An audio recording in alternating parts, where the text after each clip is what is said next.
జన్మమే రుచి చూడడానికి దొరికెరా. Hi friends, welcome to Parvathi vlogs. ఈరోజు మనం నీరు దోశ తయారు చేసుకుందాము. ఈ నీరు దోశకు కావలసిన పదార్థాలు: హాఫ్ చెక్క కొబ్బరి ముక్క, 2 గ్లాసుల రైస్, సాల్ట్ వేసుకొని మిక్సీ పట్టుకోవాలి. రైస్ 2 అవర్స్ నానబెట్టుకోవాలి. ఆ నానిన దాంట్లో ఈ కొబ్బరి ముక్కలు వేసి సాల్ట్ వేసి మెత్తగా మిక్సీ పట్టుకోవాలి. ఫస్ట్ కొబ్బరి వేసుకోవాలి. కొబ్బరి ముక్కలు చిన్నగా తరుక్కొని ఇందులో వేసుకొని దీంట్లో కొంచెం సాల్ట్ వేసుకోవాలి. సాల్ట్ వేసుకొని దీనికి మూత పెట్టుకొని కొంచెం మెత్తగా గ్రైండ్ చేసుకోవాలి. ఇప్పుడు మిక్సీ ఓపెన్ చేసుకొని ఇది కొబ్బరి కూరలాగా అవుతుంది. ఇందులో ముందుగా మనం నానబెట్టుకున్న రైస్ తీసి ఇందులో వేసుకోవాలి.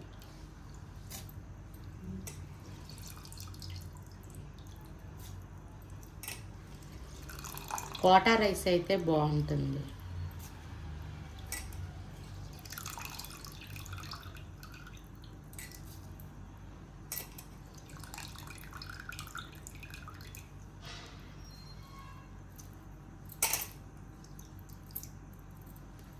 ఇందులో ఇంకో కొంచెం సాల్ట్ వేసుకొని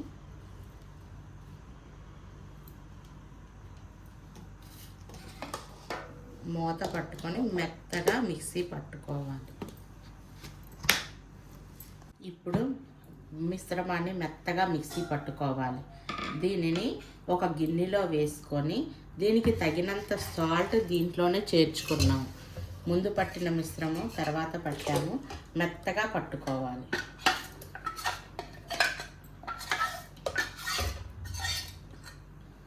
ఈ మిశ్రమాన్ని బాగా కలుపుకొని ఇందులో కొంచెం 1 టేబుల్ స్పూన్ షుగర్ వేసుకోవాలి.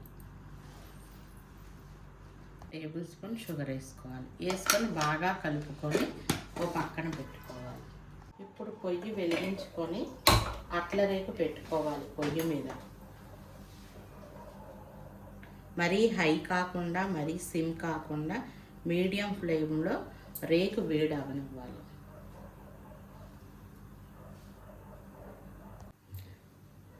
రేకు వేడయింది. దీని మీద కొంచెం ఆయిల్ వేసుకొని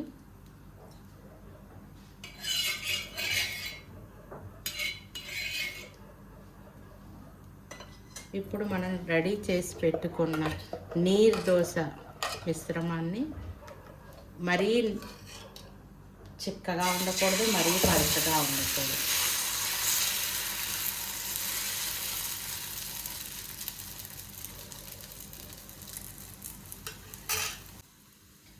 దీన్ని నెమ్మదిగా కాలనివ్వాలి.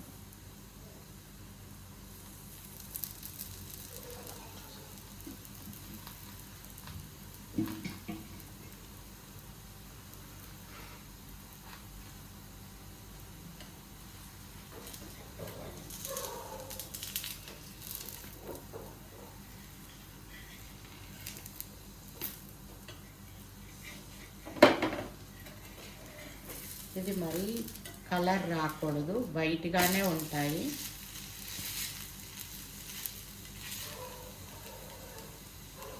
టేస్ట్ చాలా బాగుంటుంది. అందులో మనం కొబ్బరి సాల్ట్ వేసుకున్నాము, చిన్న షుగర్ కూడా వేసుకున్నాము. కమ్మగా ఉంటుంది. ఇది కొబ్బరి చట్నీతో చాలా టేస్టీగా ఉంటుంది. మళ్ళీ ఒక రోజు మళ్ళీ కొబ్బరి చట్నీ చేయడం నేను మీకు చూపిస్తాను.